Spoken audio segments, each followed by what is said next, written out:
Hum.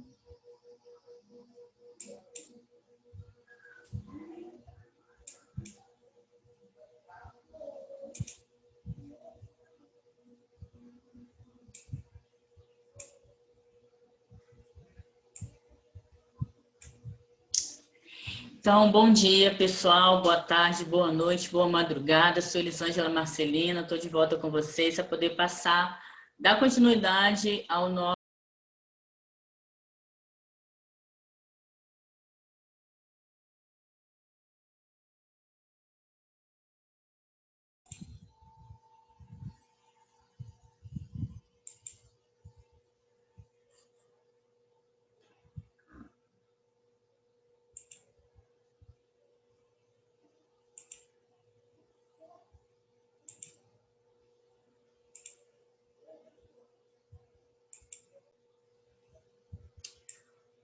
Bom dia, boa tarde, boa noite, boa madrugada, meu aluno, tudo bom? Eu sou Elisângela Marcelina, professora de redação. A gente deu uma parada por um tempo, fiquei sem computador, arrumei um outro computador, tive que comprar um outro computador, porque aquele que eu tinha já não me atendia. E aí, estou retornando com a gravação das aulas, a gente parou, né, na aula 5, falando sobre a introdução, a estrutura da redação, né? E aí ficou faltando a gente falar sobre a introdução, o desenvolvimento e a conclusão. Então eu tenho aqui uma aula de introdução, uma aula de desenvolvimento e uma aula de conclusão que a gente vai fazer, tá? Hoje a gente vai estar gravando a aula de introdução. Posteriormente, eu vou disponibilizar também as duas outras aulas, as últimas. Então, vamos lá, pessoal. Aqui a gente tem aqui a aula de introdução, vamos lá. Aqui, deixa eu ver se eu animo. Okay. Então, pessoal, texto argumentativo, dissertativo, introdução. O que a gente vai tratar aqui nessa aula? A gente vai falar de novo sobre parágrafo. Por quê? Porque parágrafo é algo extremamente importante, tá? Conceito, estrutura, tópico, frasal. A gente vai falar sobre introdução, a função da introdução e esse objetivo, né? O objetivo dela. A gente vai construir um parágrafo de introdução e a gente também não vai deixar de abordar, com certeza é sempre importante, a gente falar sobre tópicos da gramática. Por quê? Como eu já falei em sala, quando nós estávamos tendo aula presencial, eu falei que a gramática é importante, não só a gramática, mas todas as disciplinas que vocês estudam. Elas são muito importantes para o nosso desenvolvimento aqui da redação. Por quê? Porque a redação é a técnica. Escrever a introdução, desenvolvimento, conclusão. Agora, o recheio disso tudo, o recheio da redação de vocês, se baseia nos conteúdos que vocês estão aprendendo sobre outras disciplinas, sei lá, história, geografia, biologia, enfim, o que for, o que vocês estiverem estudando, e conhecimento de mundo também, isso é muito importante, e o glamour da redação com o conteúdo de gramática, né, de português. Vocês precisam saber que entre um sujeito e um predicado, vocês não colocam vírgula. Vocês precisam saber, por exemplo, que o conteúdo, a estrutura lógica, a ordem lógica de uma oração é sujeito, verbo e seu complemento.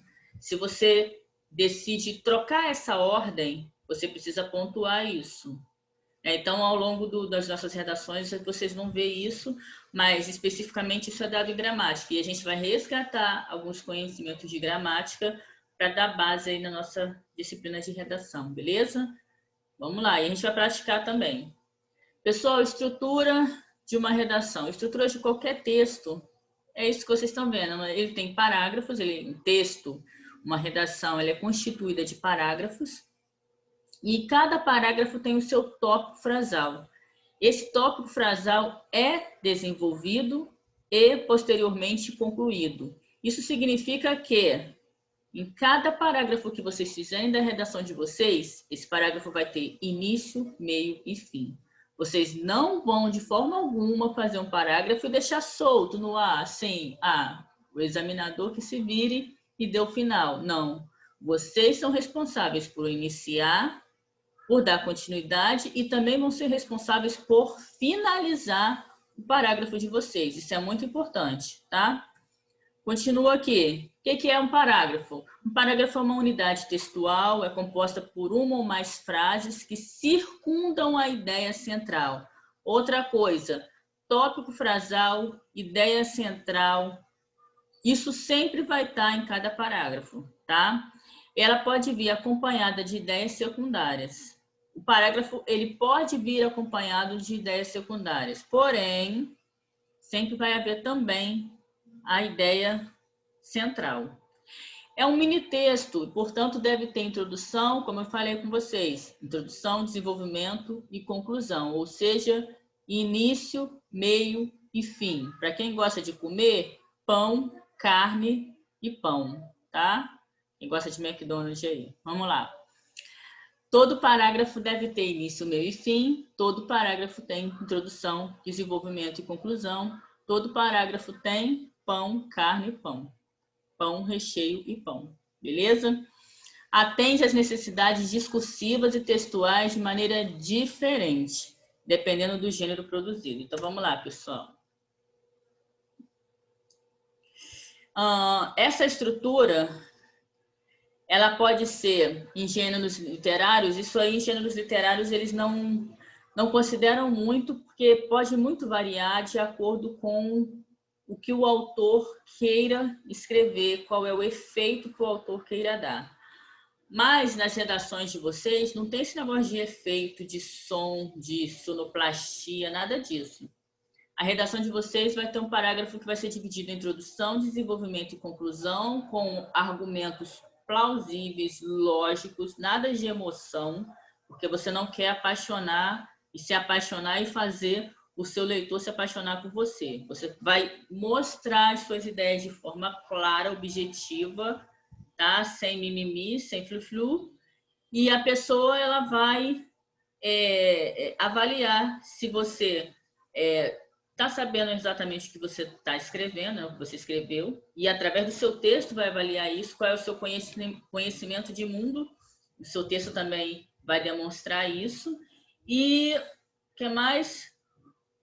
Cada parágrafo constrói sobre o que vem antes e prepara para o que vem depois. O que é isso, pessoal? Isso são elementos coesivos do texto, né? Você, o autor, a pessoa que vai ler o texto de vocês lá, que estiver avaliando o texto de vocês na hora, ela vai precisar entender quando começa, quando muda de um argumento para o outro e quando chega ao final. E isso tudo vocês vão sinalizar para o avaliador da redação de vocês, a pessoa que vai estar lendo a redação de vocês, vocês vão sinalizar isso ao longo do texto, ok? Muito importante esse último item aqui, é necessário haver um espaçamento de primeira linha para marcar o início do parágrafo. Todo parágrafo, vocês estão acostumados a escrever no computador ou no celular, no WhatsApp, seja lá o que for. Tá, o bloco de notas até do computador, do celular, para quem utiliza isso aqui. Amo muito, gosto muito de utilizar. Porém, tanto no computador e principalmente até no celular, no WhatsApp, no Facebook, enfim, eles não têm essa marca de paragrafação. Então, você começa a escrever, é como se fossem blocos de informação. Você começa na mesma margem, termina na margem seguinte, mas não tem uma marca de paragrafação. Porém, na redação de vocês, o parágrafo precisa ser marcado, tá? E vai ser marcado na primeira linha. Vocês se lembram quando vocês eram crianças, estavam na escola, no nível elementar do ensino fundamental, e a professora falava assim, coloca parágrafo, 2 dedinhos depois da margem. Aí vocês ficavam lá com os 2 dedinhos de vocês na página, começavam a escrever após os 2 dedinhos. olha só, se vão ser 2 dedinhos, 3 dedinhos, 1 dedinho, não sei, tá? Porém, vocês precisam deixar claro para o examinador que ali tem um parágrafo, que o parágrafo começa naquele ponto e termina mais à frente, que mais à frente vai começar um outro parágrafo. Ou seja, o teu leitor tem que ver no seu texto que você tem noção de parágrafo, tá? Se vocês vão destinar 2 dedinhos, né, depois da margem, ou mais ou menos, eu não sei, mas vocês precisam marcar isso, tá? E tenham cuidado para que esteticamente os parágrafos comecem mais ou menos no mesmo espaço ali, tá? Ponhamos que você, eu estou marcando ali 2 dedinhos na primeira linha. Aí na segunda eu já deixo 1 dedinho. Aí na terceira eu já coloco 3. Aí fica uma coisa doida, né? Então, tem uma ordem, uma lógica. Como eu falei, todo parágrafo ele tem um tópico frasal. E esse tópico frasal, ele inicia normalmente no início, né? É a ideia de afirmação ou negação sobre o tema proposto. Você tem um tema e você precisa se colocar, se posicionar em relação ao tema que está proposto aqui. Isso é muito importante, tá, gente? Sempre está presente nos parágrafos, pois é o foco central através do qual as ideias se norteiam e se encaixam. Não existe parágrafo sem tópico frasal. Não existe. Sinto muito informar, mas não tem.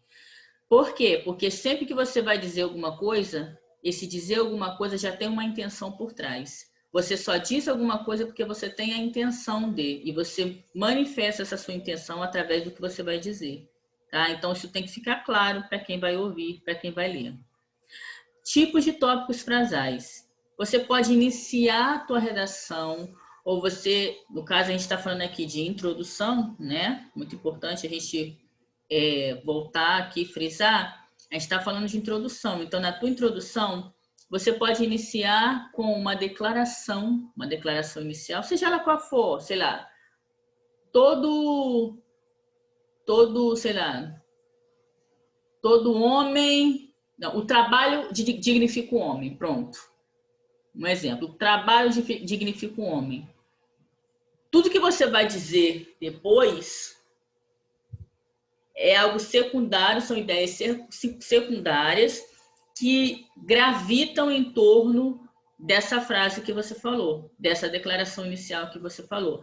Seja para afirmar, comprovar, né? Ou seja, para refutar, para negar, beleza? Você pode iniciar também com uma definição de alguma coisa. Sei lá, o que é educação? E aí você começa. Educação é... Blá, blá, blá, blá. Normalmente você pega uma definição de dicionário, alguma coisa. Se você souber de cabeça, porque lá na hora da prova vocês não vão poder consultar nenhuma informação além do que você já tem dentro da cabecinha de vocês. Então, se vocês tiverem isso... essa definição clara, vocês podem colocar. Se não tiverem, vocês dão o jeito de vocês, tá? Vale tudo na hora da prova. Busca lá no subconsciente, no inconsciente, tá? Vocês vão se lembrar. Vocês não precisam... Com o tempo, a gente vai fazendo prova e a gente vai entendendo o seguinte. Vocês não precisam saber tudo. E, na verdade, isso não existe. Você não vai saber tudo. Mas vocês podem muito bem fazer correlação de informações que ajudem vocês a responder as questões, tá? Então, prestem atenção nisso. Às vezes você não sabe do conteúdo, mas você se lembra de uma informação que você viu. A prova é de redação, mas você se lembra de uma informação na hora que vocês viram em física. Vocês não vão utilizar por quê? Claro que vão. Vai que tá certo aí, vocês ganham um pontinho. Tá? Um contraste ou uma comparação. Vocês podem iniciar também com uma divisão, uma classificação de alguma coisa. De classificação agora não me veio à mente, mas vocês podem pensar em inúmeras classificações que vocês veem aí, por exemplo, na disciplina de biologia, vocês veem muito classificação, sei lá, citologia, enfim. Tem um monte lá, não me lembro mais não, mas vocês se lembram que vocês estão estudando, né? Tópicos frasais, outros, vocês podem iniciar também com dados históricos, tá? Você pode lançar mão de um dado histórico. Guerra Mundial, por exemplo, Segunda Guerra Mundial, o que aconteceu, vocês podem ver o contexto e daí Vocês podem entender que história, nesse momento, é muito importante. Então, estudem bem a matéria de história, porque elas dão uma bagagem muito grande se vocês quiserem utilizar na hora da redação, tá? O dado histórico é um tópico frasal, é um recurso muito, muito utilizado, tá? Vocês podem lançar a mão à vontade, claro, sabendo usar.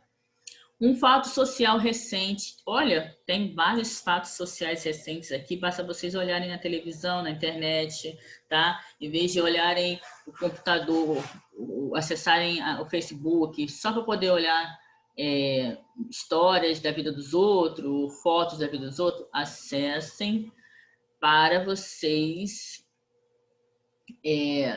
estarem atentos sobre fatos que acontecem recentemente ao redor de vocês. Isso é muito importante. Um tema que tem sido muito batido esse ano, 2020, é o tema do racismo, né? Racismo para tudo que é lado. Olha, eu posso apostar, algumas questões vão cair na prova sobre esse assunto, tá? Então estejam atentos. Vocês podem também fazer uma pergunta, mas também, prestem atenção na pergunta. Se vocês iniciarem a redação de vocês, vocês iniciarem a introdução de vocês fazendo uma pergunta, espera-se que a toda pergunta tenha uma resposta, tá? Então, vocês vão ter que responder em algum momento, beleza? De preferência na conclusão, né? Mas a tendência de todo o texto vai ser a resposta. O examinador vai ficar esperando por isso, tá? Uma citação, vocês também podem citar a ideia, o pensamento de alguém que... muito importante isso. Vocês não vão fazer citação de autores que ninguém conheça. Não vai fazer citação da mãe de vocês, embora eu sei que a mãe de vocês é importante para vocês, é importante nesse universo, porém, ela não é relevante para o contexto global, porque as pessoas não a conhecem. Então, vocês têm que fazer citação de autores que seja conhecido, tá? Tem muitos autores aí que valem a pena vocês estarem atentos ao que eles têm falado, o que eles já falaram, e isso pode ser muito usado no trabalho de vocês, na redação de vocês. Então, comecem a ler a respeito. E o que você deve evitar no parágrafo? Gente, frases longas. Vocês começam com frases longas e complexas que tornem o parágrafo muito longo e de difícil compreensão. Gente, pelo amor de Deus. Você começa a fazer um parágrafo e longo, aí você coloca o que, e aí escreve mais um pouquinho, depois que de novo, vai escrever, daqui a pouco, quem é o sujeito de quem? Quem é o verbo que é o principal? Qual é o verbo? Não tem. Você não sabe mais o que, tá? Então, evita isso. Os seus parágrafos têm que ser organizados em torno de frases que sejam curtas, de preferência, com frases que tenham sujeito, verbo, complemento, tem uma estrutura lógica e vocês vão linkando conforme com links coesivos que deem sentido, mas não vão prolongando a frase para torná-la maior com a ideia de que a frase grande faz efeito. Não faz confusão, tá? Repetições, repetição de palavras. Gente, a nossa língua portuguesa é maravilhosa. Ela tem muitas palavras e a gente ainda faz um fenômeno chamado neologismo, né? Que a gente vai pegando termos de outro e vai abrasileirando termos estrangeiros. Enfim, a nossa língua é rica pra caramba. Para que ficar repetindo o mesmo termo várias vezes no mesmo parágrafo, na redação? Troca sinônimos, antônimos, enfim, vai trocando por outras palavras que queiram dizer a mesma coisa, que digam a mesma coisa, enfim, inovem na redação de vocês. Vocês são autores, tá? Vocês não são coadjuvantes, vocês não são... vocês são os autores. Então, escrevam, ponham para fora tudo isso que vocês sabem, eu sei que vocês sabem. Próximo, inversão da ordem normal dos elementos da oração. Aquilo que eu tinha falado, pessoal. A oração, ela tem como elementos o sujeito, o verbo e o complemento. Esse complemento pode ser verbal, pode ser nominal. Quando for nominal, bom, não vamos falar isso agora porque isso é gramática, né? Mas por hora basta vocês saberem isso. Os termos da oração são o sujeito, o verbo e seu complemento. Tá? Esse complemento pode ser verbal, pode ser nominal, e a gente vai vendo isso ao longo das nossas aulas. Mas mantenham a ordem, porém, isso não é engessado. Se vocês quiserem brincar com isso, colocar o sujeito na frente, colocar o sujeito anteposto, ou se vocês quiserem colocar o sujeito posposto, que é após o verbo, ou manter a ordem normal com o sujeito anteposto. Se vocês quiserem pegar o complemento e colocar no início de tudo, vocês podem fazer isso, tá? Não fiquem tímidos com relação a isso. Façam. Porém, tem uma regrinha de pontuação que vocês precisam respeitar. Então, se eu pego o complemento do verbo e jogo no início da frase, eu tenho que colocar a vírgula logo após ele. Por exemplo, a mamãe foi à feira comprar banana ontem. Se eu pego ontem e coloco na frente, eu vou ter que colocar uma vírgula. Na frente de tudo, na frente da frase toda, eu vou precisar colocar uma vírgula para marcar. Mas isso aí a gente vai vendo isso ao longo do texto. Isso é só um exemplo. Próximo aí. Introdução. Pessoal, a introdução tem como objetivo levar, conduzir para dentro. A introdução é aquela manchete, tá? A manchete do seu texto é a introdução. É a parte do texto responsável por levar o teu leitor para dentro do texto, para atrair o teu leitor. Então, se a tua introdução tem aquela frase, né? A primeira, como é que é? A primeira impressão é a que fica? Pois é. Se a impressão for ruim, o teu texto não vai ficar. Tipo assim, exatamente isso. Tá? Então, definição. Minha garganta tá muito ruim, tá, gente? Mas vamos lá. Relevem isso aí. Definição. É a primeira parte do texto dissertativo argumentativo. Tem a função de contextualizar a proposta temática. Ela tem a função de contextualizar a proposta temática e ela vai elaborar, tem a função também de elaborar a tese, vai causar impacto.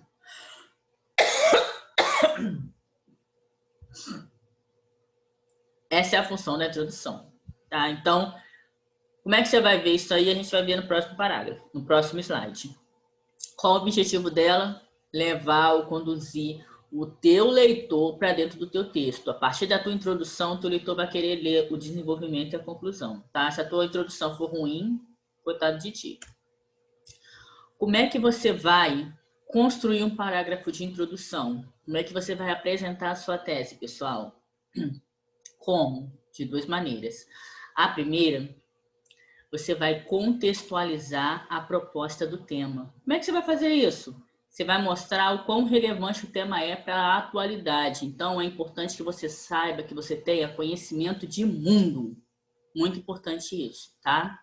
Precisa ter conhecimento de mundo. Você precisa estar a par do que está acontecendo ao teu redor. Jornal, revista, são importantes para ajudar você nisso, tá? Tem alguns sites que eu já até disponibilizei, se não me engano, na aula 5, a aula anterior, tá? Vão buscar. Estejam atentos ao que está acontecendo. A primeira é essa, contextualizar a proposta do tema. E a segunda maneira, expor o seu ponto de vista. Não tem como você não dizer o que você pensa sobre o que você está escrevendo. Toda vez que a gente escreve alguma coisa, a gente está expondo quem a gente é, de alguma forma. Agora, se a gente não expõe, fica estranho, porque ainda mais aqui nesse texto de dissertativo que você expõe um ponto de vista. Como expor o seu ponto de vista sem expor? Não tem como. Então, na sua introdução, isso precisa ficar claro para o seu leitor. Você precisa contextualizar o seu tema, a proposta do tema, né? A proposta de redação, né? O tema que foi proposto para você, mostrando como isso é relevante para a sociedade, para o mundo em que você vive atualmente, e o que você pensa sobre isso. É muito importante, beleza? Como é que vai ser isso? Eu trouxe aqui alguns exemplos. Aqui, isso é uma introdução que eu peguei de uma fonte segura. Eu não vou divulgar para vocês, mas se vocês procurarem muito em algum momento, algum dia, vocês vão encontrar, mas isso não importa muito. Mas eu peguei esse texto aqui, um pedaço de uma introdução de uma redação, cujo tema é a consciência política do brasileiro. Percebam, pessoal, na primeira parte aqui do texto, ele conscientizou, ele fez aquilo que consta aqui na primeira etapa, olha. Ele contextualizou a proposta e ele utilizou qual recurso, qual tópico frasal? O histórico, o dado histórico, tá? Então, olha, e que dado histórico é esse? Ele fez um resumão bacana, olha. Durante mais de 2 décadas, desde o golpe militar de 64 até a eleição de Fernando Collor de Mello como presidente da República no fim dos anos 80, o brasileiro manteve-se distante das urnas. Não é difícil imaginar que, nesse contexto de afastamento eleitoral, a maior parte da população também tenha acabado por distanciar-se da própria política. Isso aqui é um contexto. Se vocês forem olhar lá, se vocês forem estudar história, forem ver mesmo levarem a sério os tópicos de história, vocês vão encontrar isso aqui. E aí ele aqui se posiciona, aqui que está em vermelhinho, ele já é o posicionamento dele. Ó.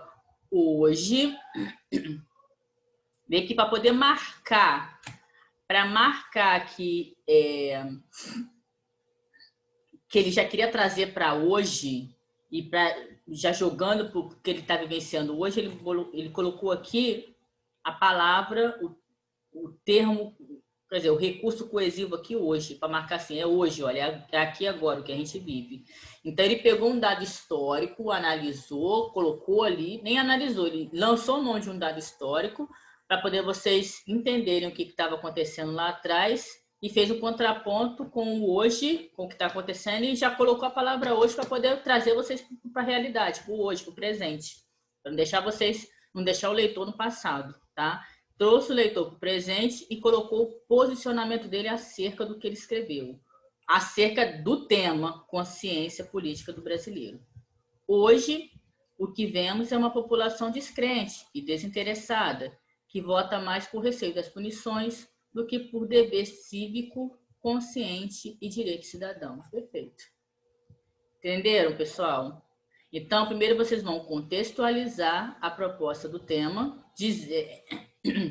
dizendo o quanto que isso é importante, de alguma forma, e era importante porque, se vocês forem ver aqui no tema, nessa contextualização que ele fez, olha, ele está dizendo, na verdade, que a situação que está hoje, o fato de a população estar descrente, desinteressada da política, votando mais por medo de alguma represália, de alguma punição, do que propriamente pela consciência cívica, isso não começou agora, não começou no hoje. Isso começou aqui, ó, nesse contexto aqui, lá atrás, lá, ó, de 1964 para cá. Então, é um negócio que vem crescendo. E por que o Brasil deixou isso chegar aonde está hoje? Então, não adianta você criticar a população hoje por votar mal, se essa situação começou lá em 1964 e ninguém fez nada desde lá até aqui. Tá? Então, olha o pensamento do cara. A pessoa tem uma visão crítica muito boa. Vamos para a próxima. E ele utilizou dado histórico. Vamos para a próxima. Uma outra redação, uma outra introdução falando sobre o tema é analfabetismo funcional no Brasil, tá, pessoal? E aí é legal, é interessante ver o seguinte, ele, diferente do anterior, ele não usa, ele também fala da importância do texto, da proposta, né, para os nossos dias, ele também contextualiza o tema, porém ele usa dados estatísticos, tá? Então, vamos lá. Pesquisas revelam que cerca de 70% dos brasileiros enquadram-se com maior ou menor grau de intensidade em um dos maiores problemas educacionais do nosso país, o analfabetismo funcional. Essa disfunção ocorre quando a pessoa lê e escreve, mas não é capaz de entender aquilo que foi lido. Isso tudo aqui, ele utilizou dados históricos. Por quê? Eu dizer que 70% dos brasileiros se enquadram em analfabetismo, esse 70% é algo muito agressivo. É quase 100%. Tá? 70% de 100% é quase tudo. É muita coisa, é muito expressivo, considerando quantas pessoas existem hoje no nosso Brasil. Se você for olhar essa informação no IBGE, esses dados do IBGE, você vai ver que tem aí muita gente. E aí ele pega toda essa população descrita no IBGE e ele diz que 70% dessas pessoas são analfabetas funcionais. Isso é muita coisa. Prejudica o país? Com certeza. Com certeza. Tudo que não é bem feito deixa mal o que deveria deixar bom, né? Então, aqui ele faz uma contextualização da proposta, do tema, e aí ele entra com o ponto de vista dele. Ele se posiciona dizendo o seguinte: sem dúvida, olha, esse sem dúvida aqui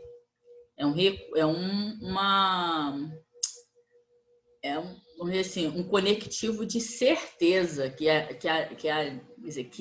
indica afirmação, certeza, sem sombra de dúvida. Então, sem dúvida, tal malefício traz diversos prejuízos ao indivíduo e à sociedade, devendo ser combatido em sua raiz mais profunda, a educação de base.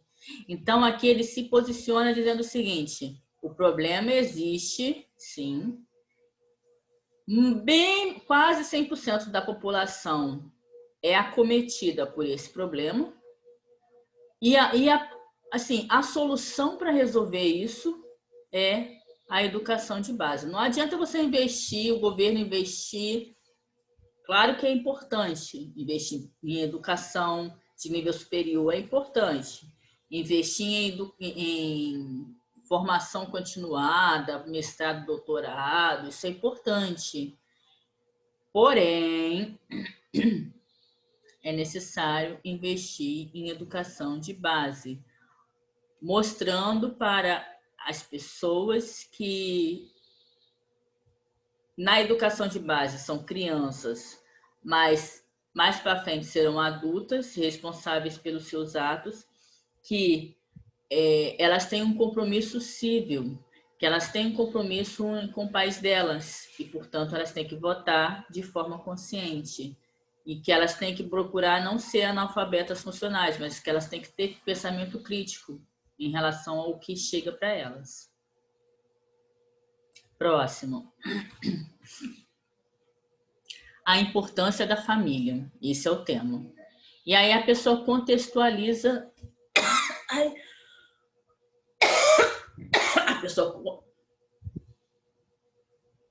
A pessoa contextualiza esse tema da seguinte, lançando mão de uma... Ela contextualiza a proposta lançando mão de conceituação. Então, ela conceitualiza o que é família, enfim, vamos ler o texto para a gente entender. Vai. Em sua etimologia, educação significa elevar, conduzir a um patamar superior. No contexto contemporâneo, a condução do indivíduo a um plano mais elevado depende de diversos elementos, seja a educação, seja o meio social, seja a índole de cada um. Aí ela vai conduzir. Aqui, no texto em preto, ela diz o que significa a palavra educar. E aí ela coloca o posicionamento dela já no texto vermelho, ela fala assim: no entanto, esse no entanto é um recurso de coesão, mas que busca negar o que foi feito ou contradizer o que foi dito anteriormente. Então, no entanto, tudo indica que um fator é mais essencial que todos os outros, a presença da família.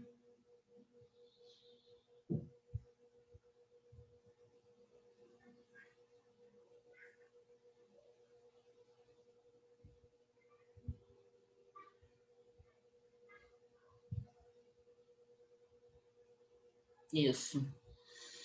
E aí ele se posiciona, beleza, educar elevar, conduzir a um patamar superior. Isso, a educação faz isso.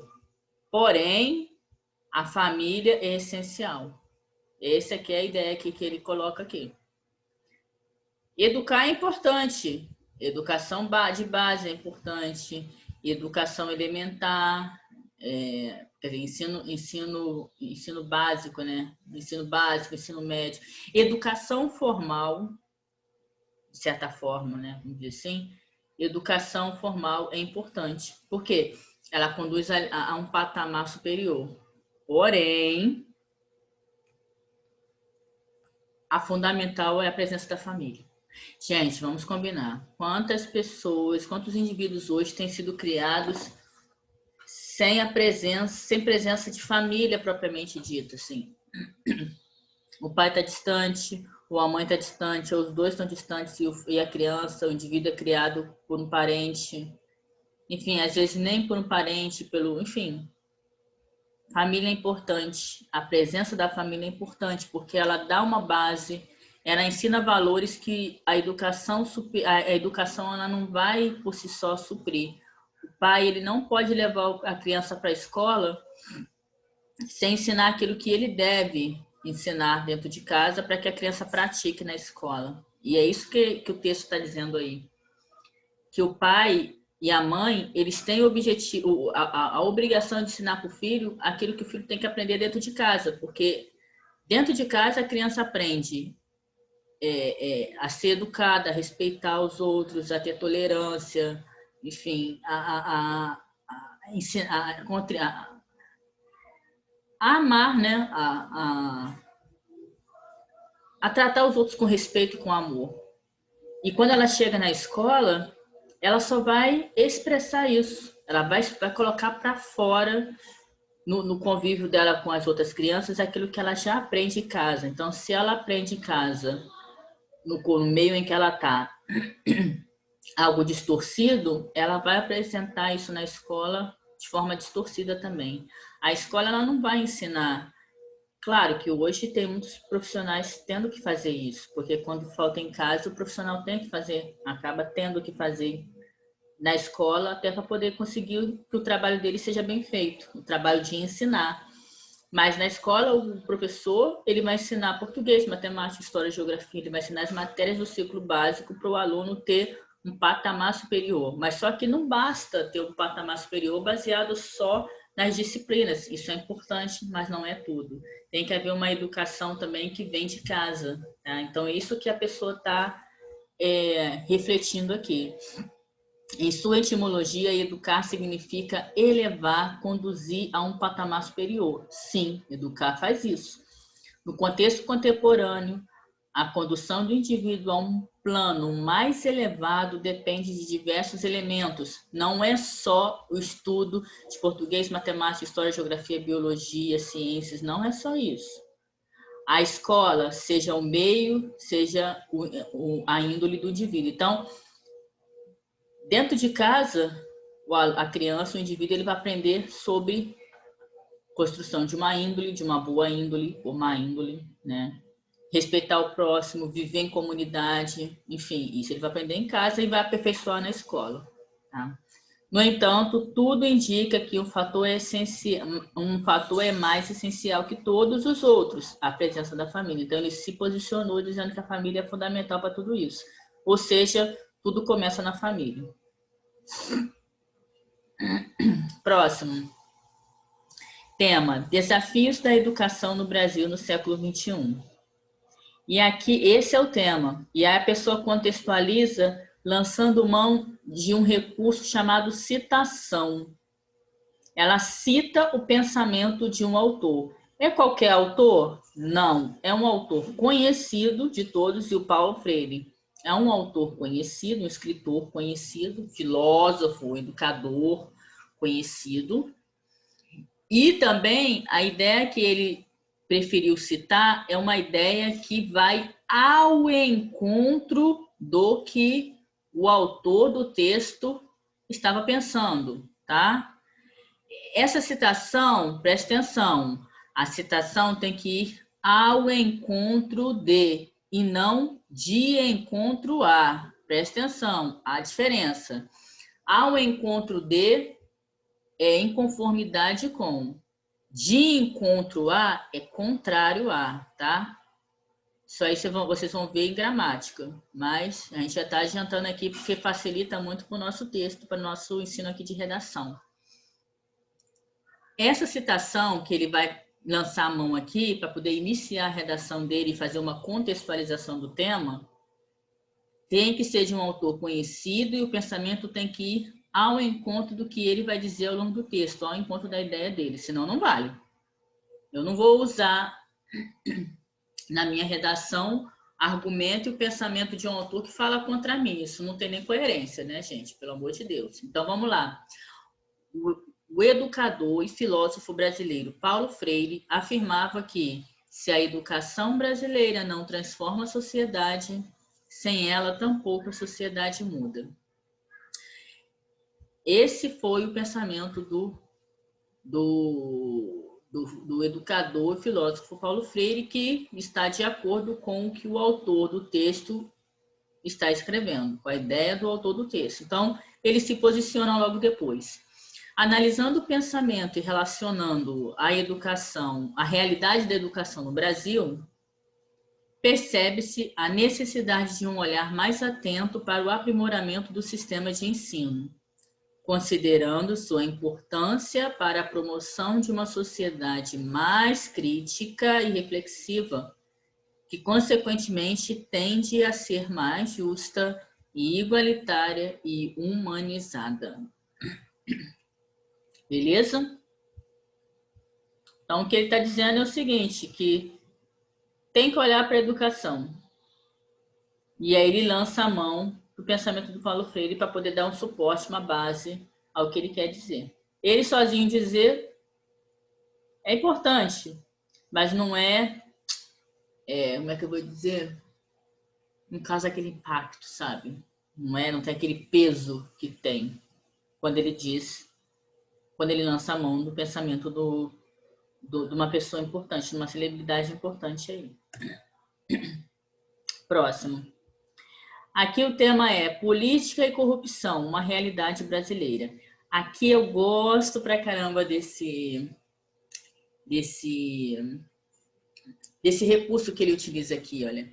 Ele faz uma contextualização do tema baseado em flashes. Isso é bacana para você ver como pode ser usado e o que você pode fazer com o texto e o efeito que isso dá para quem lê. Então, olha só, ele começa assim: escândalos constantes, ponto. Desvios de verba, condutas antiéticas, abuso de poder. Décadas se passam, a situação política só parece piorar.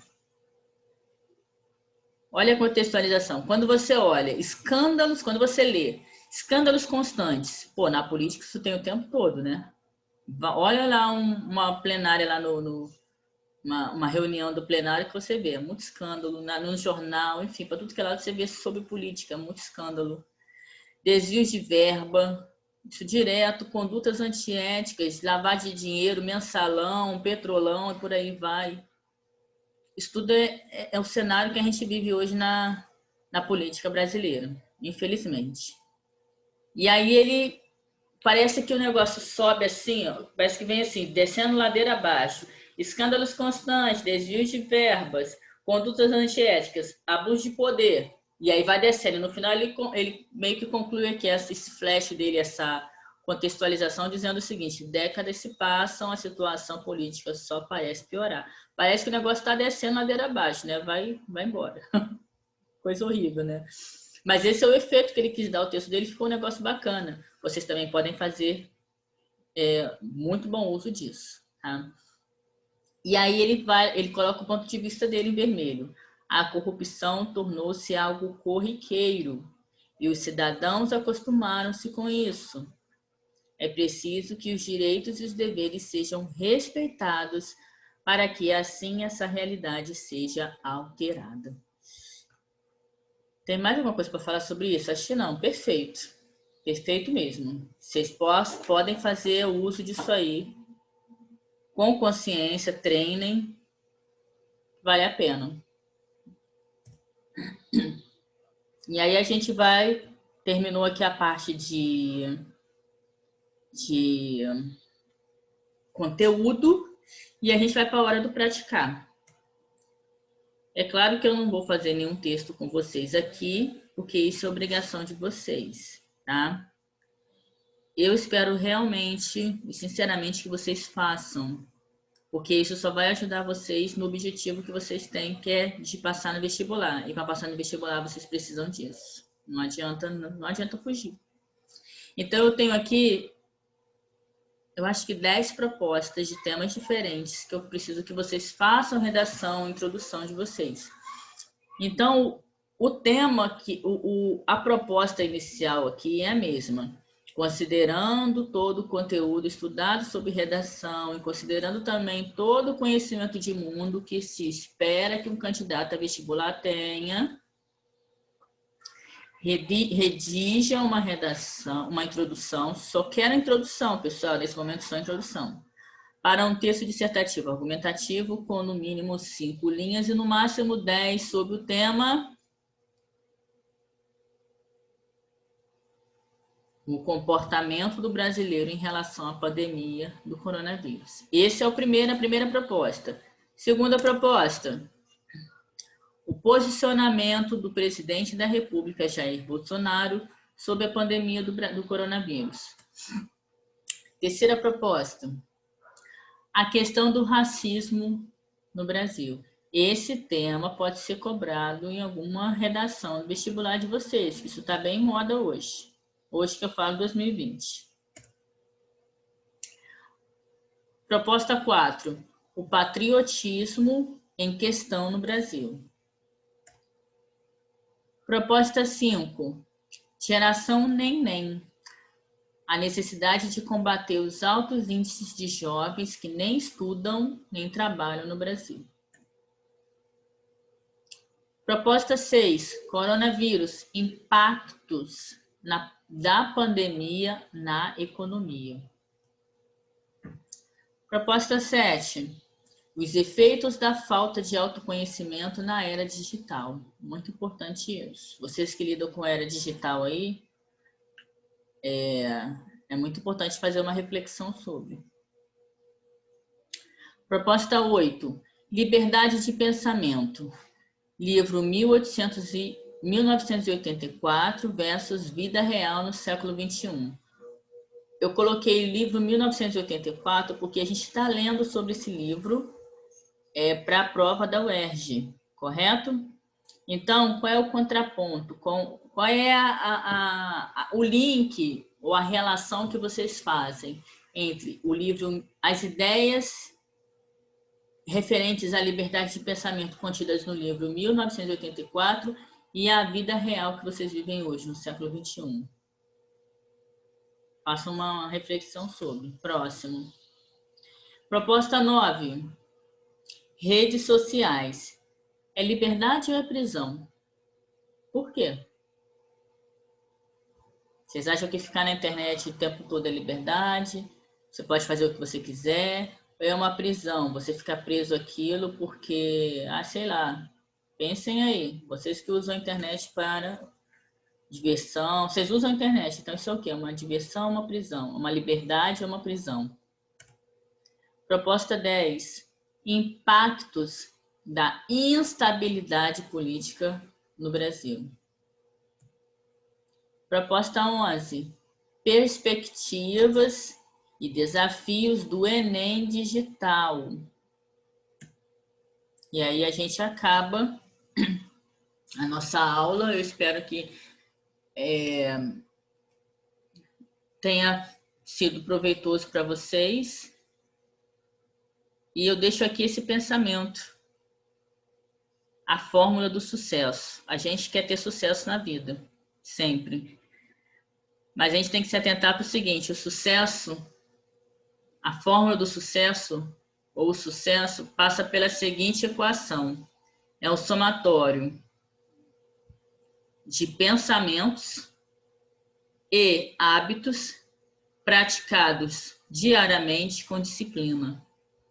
Isso significa que, para eu ter sucesso, eu preciso ter todos os dias o pensamento de que eu vou vencer. Então, nada daquele pensamento de eu não consigo, passar no vestibular é coisa para rico, é filhinho de papai, é difícil, as matérias são complicadas. Se vocês forem com esse pensamento, vai dar ruim, tá? Tem que ter um pensamento positivo, tem que ter fé no negócio, de que vocês vão passar no vestibular, e tem que ter hábitos de estudar todo dia, tá? Separar a matéria à noite para no dia seguinte eu começar a estudar aquela matéria e não sentar para escolher e pensar que matéria que eu vou estudar hoje, isso aí já passou o dia, tá? Tem que ter bons hábitos, todo dia fazer um pouquinho para vocês chegarem no objetivo de vocês. Isso tem que ser feito diariamente, com disciplina. Todo dia estudar, todo dia se planejar e todo dia ter pensamentos positivos, pensamentos de fé de que vai chegar lá, tá? A fé sem ação é morta. Não adianta você ter fé, acreditar que vai estudar, que vai passar, sem você estudar efetivamente, sem você fazer por onde. Então, é um conjunto. É você ter fé de que vai passar, acreditar que vai passar e pôr a mão na massa e estudar. Beleza, pessoal? Deixei esse pensamento, essa reflexão para vocês. Até a próxima. Foi um prazer. Tchau, tchau.